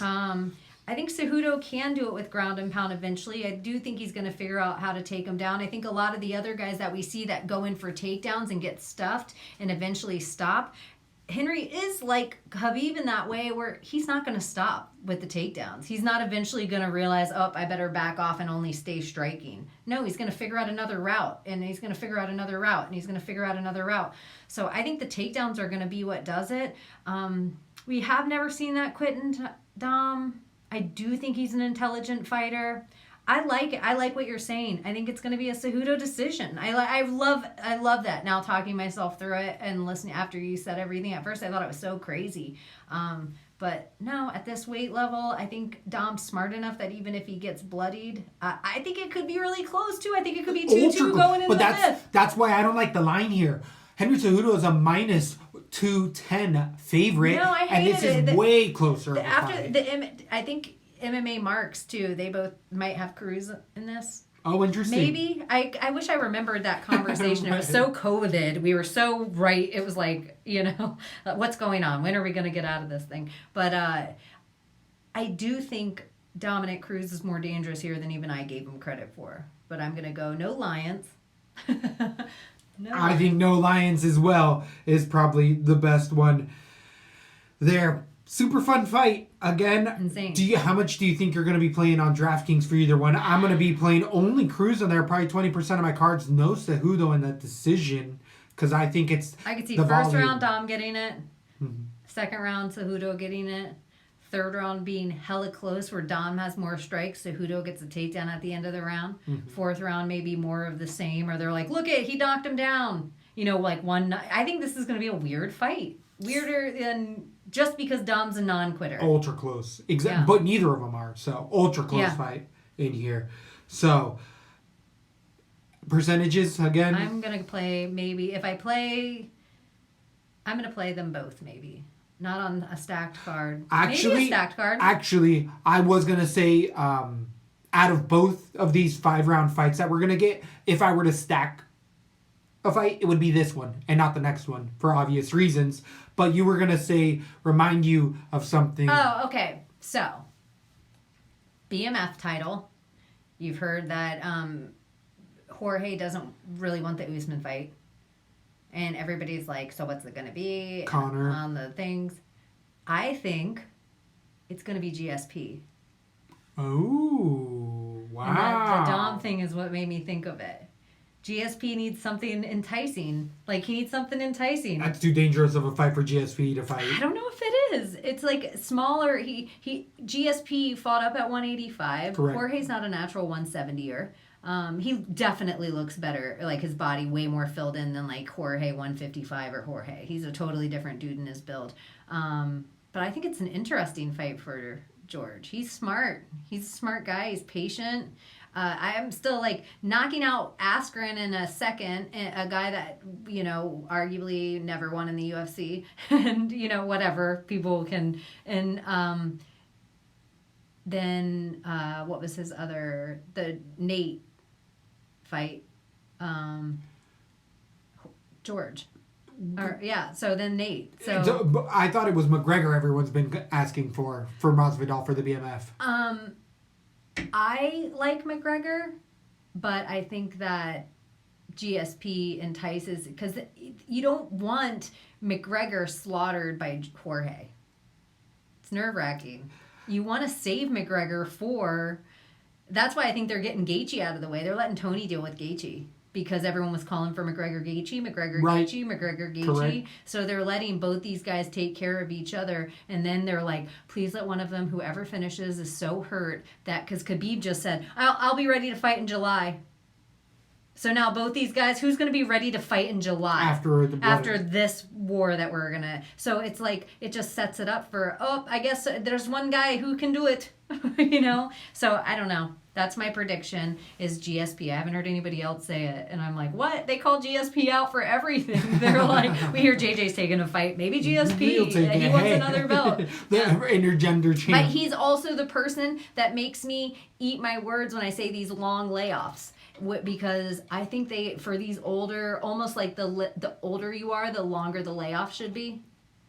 Not a bad idea. Yeah, so maybe I'm totally wrong, and I would love to see Dom come back and be Dom of old, you know, before I would as well. So I would as well, but my Fight Pick Championship is going the other way. Yeah. Then we get into the main event, why we're all here, why you're going to be purchasing the UFC to see the unbridled violence.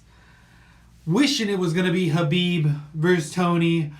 The Tiramisu King took another backseat. People are saying that he got stuck in Russia. Don't forget, he flew to Russia from San Diego. He was in the States to fight. And don't forget that any private jet probably could have still get him to where he needs. In the first couple days. But I did hear that if you're from certain places, they can't do it until Fight Island's available.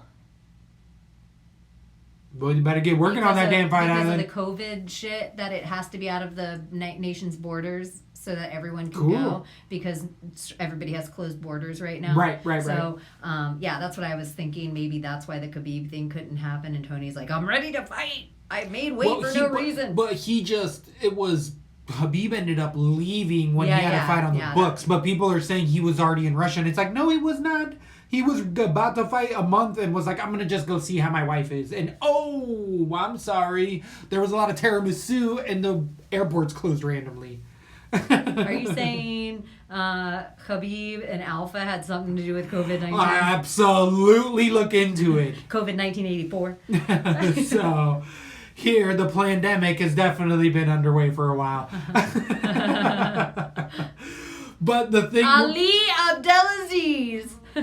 The highlight. Real. Justin Gaethje coming in against Tony Ferguson.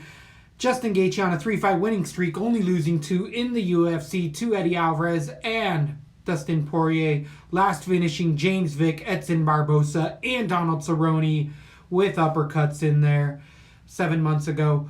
We know what we get, even though this is somewhat short notice with Justin Gaethje. He's got that outside kick. That outside kick sets up that right hand.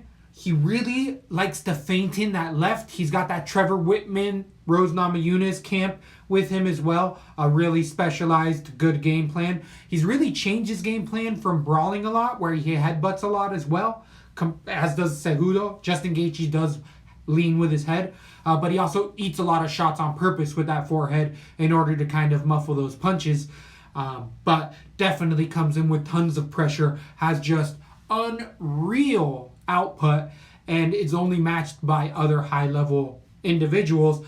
Luckily, Tony Ferguson has a higher pace than him, which is pretty unbelievable here. It's really a shame that this came together in about 4 weeks and they didn't really have a full training camp ahead. But Justin Gaethje, if you go back and watch any of his fights, you know why he is definitely worthy of being in here, and why I absolutely hate that Tony is putting up his interim belt again, or it was stripped from him and Gaethje actually doesn't like it, but it was taken away by the UFC and put up regardless of what Ferguson cares about here. Gaethje's a legit enough guy. If he were to win it, he would say, like, I feel like I won a championship belt from Tony Ferguson. Like, I like almost that it's like Tony's title. They should almost change it. It was almost like the original BMF, and that's what's happening right now. This is a nuts fight right now. So the biggest, I want to go with Justin Gaethje because you know how we are here at the show. We are Tony all the way for all sorts of good reasons. So I really want to go into what needs to happen for Justin Gaethje in order to get it done. And it is all of his best strengths. It's picking apart Tony's lead leg, getting him up off balance. With that feint that Justin Gaethje does with his left hand, after he kicks you in the leg, he also checks the kick. But when Justin Gaethje checks, he doesn't just check and put his foot down. He always steps in and sets up that overhand right, which he finishes a lot of guys with. You can see the Edson Barbosa finish. He checks the kick, mimicking it to step in half a step and really get a heavy right hand in there.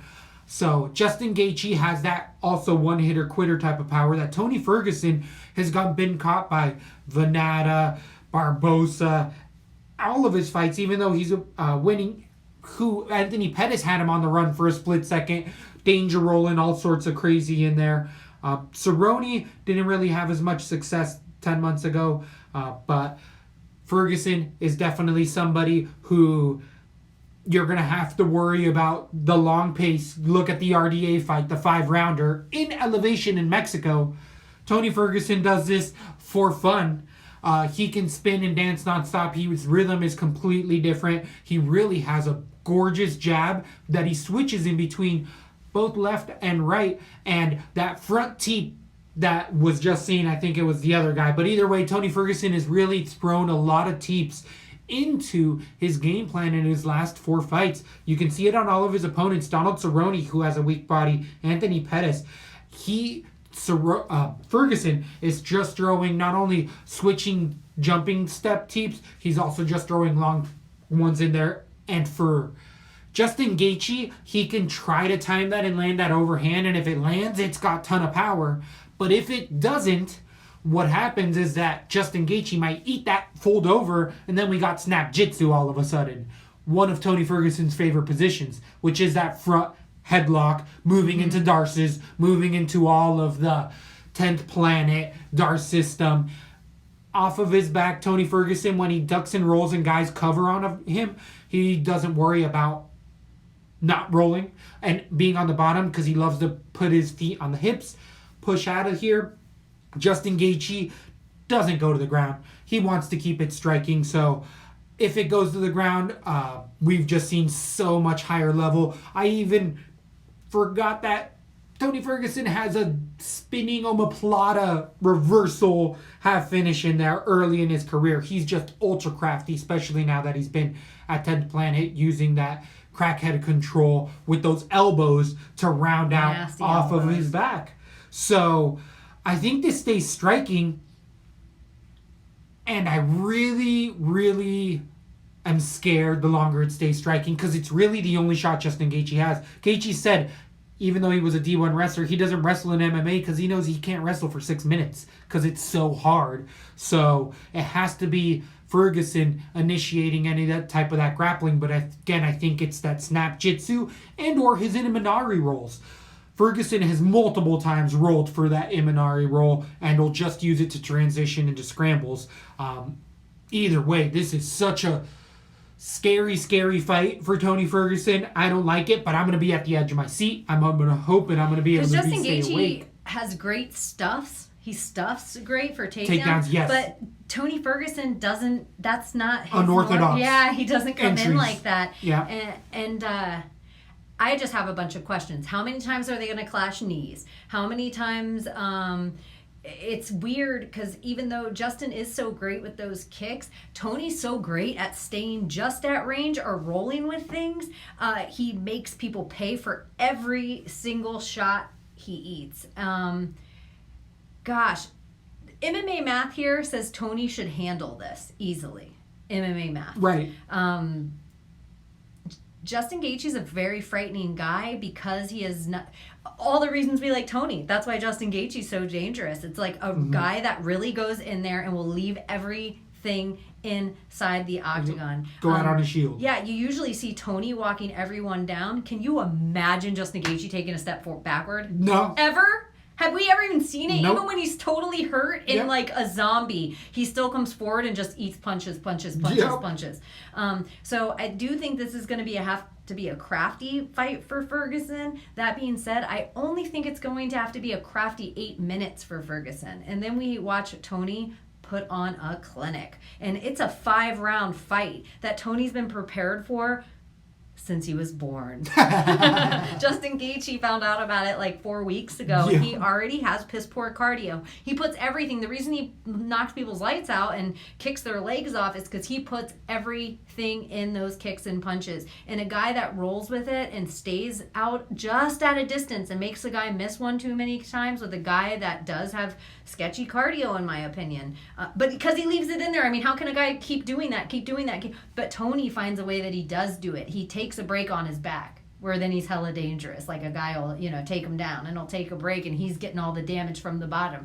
It's like he's just very smart with how he takes a break. So I just feel like if Tony can be smart, and I do think in those 8 minutes he's going to get knocked down. That happens in all Tony's fights though, where he gets knocked down, you're like, oh shit, and then somebody follows him down, and then his composure's gained, and then it's the Tony show pretty much. He rolls for an ankle and they're like, uh-oh, and then it's like all right. So I think Tony's going to make work of it. My prediction with Khabib was that it was going to be a 4th round doctor stoppage. So my prediction with Justin is going to be the same.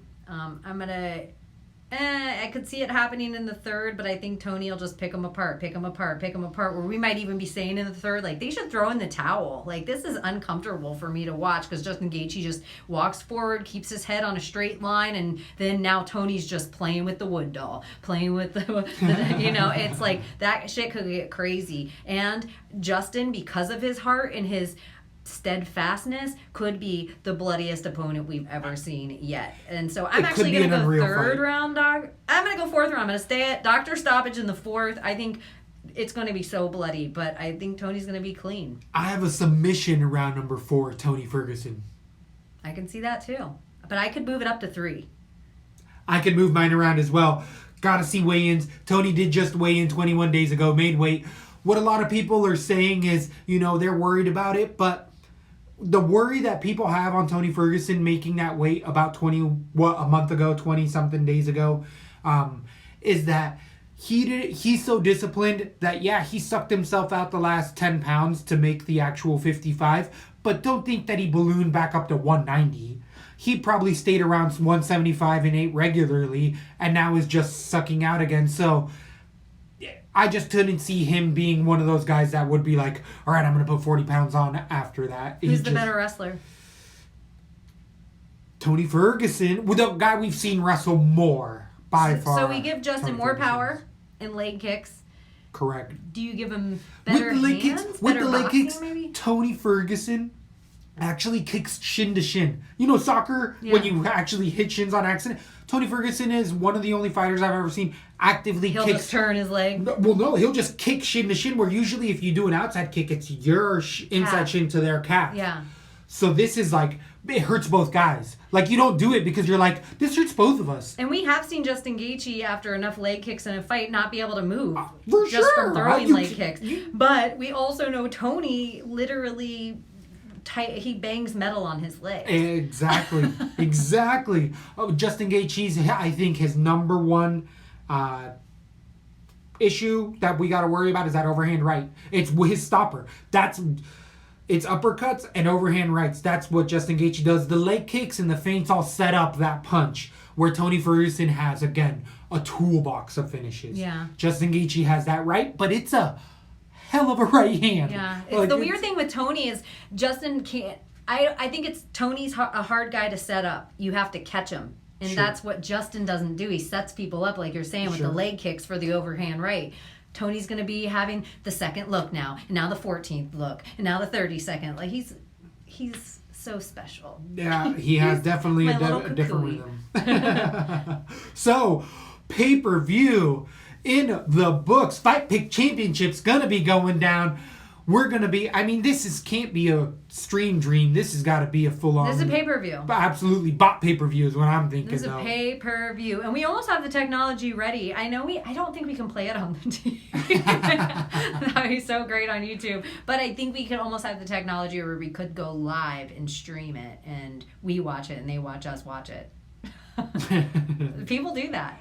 It's like an unboxing. That it is. So anyways, you guys, thanks for listening. We did miss you. We just needed a mental break from being trapped in the house. So, yeah, we went outside and played. Go outside and play a little bit. If you're in a state that you're allowed to and not the Gestapo, your neighbor's not calling the fuzz on you. So enjoy the fights. Talk to you very soon. Let me